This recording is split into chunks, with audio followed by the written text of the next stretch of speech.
have wondered why people advise you to do certain things on LinkedIn and you question the value of taking those actions?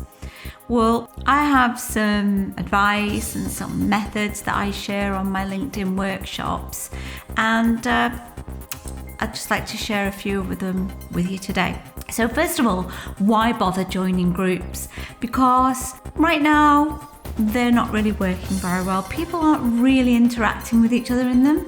Well, whether you actually interact in a group or not, even the basic unpaid version of LinkedIn will allow you to see the full profile of and connect with all of those people who you are connected to as a first degree connection, a second degree connection, a third degree connection, and anyone you share a group with.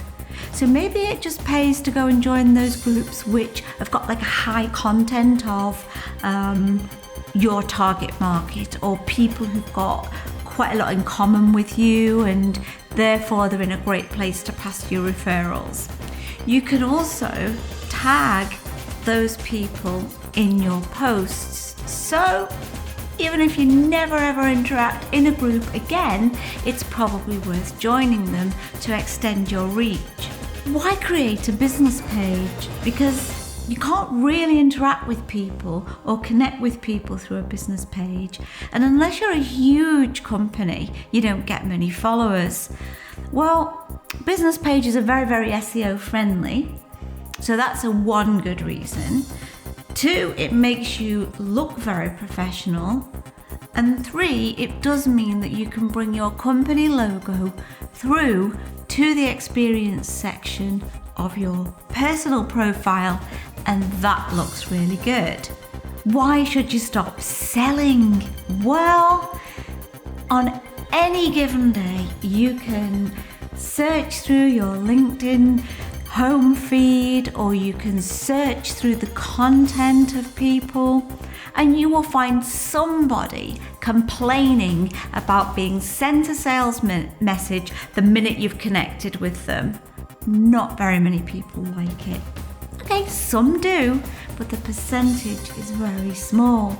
And what about all those people who decide that as soon as they've had a sales message from you, they might not tell you they don't like it because they're polite, but they might block you, they might delete you.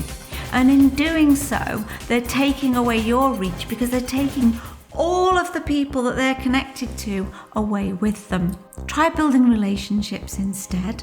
Why should you accept all the connection requests that you get?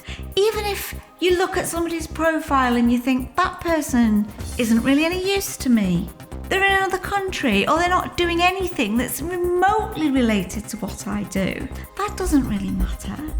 It's about the people that they bring into your circle, into your reach. All of those people who are their connections, you can now see, you can search, you can connect with them. And hey, what if they comment on your post? A good proportion of the people they're connected to will then also see your post. If someone irritates you, you can easily remove them. And that brings me back to the sales spam that you receive from other people. How do you deal with it? Do you delete that person? Do you block them? Because when you do that, you're also losing the network that they bring into your network. So maybe you don't really want to do that. But maybe you could let them know ever so politely that you don't really like their sales spam and turn them into an advocate of your product or service instead. Send them a link to your latest post. Explain that you're more likely to do business with people who have bothered to build up a relationship, people who've stayed front of mind with you. And say, look, you can start here by commenting on this post of mine. And then they're going to boost your post, maybe get the message, and stay connected with you for the future. And who knows, you might need their product or service, and maybe they might need yours. If you want to know more about the things that I teach on my workshops, I can also teach them one-to-one. Get in touch with me. I'd love to be able to help you.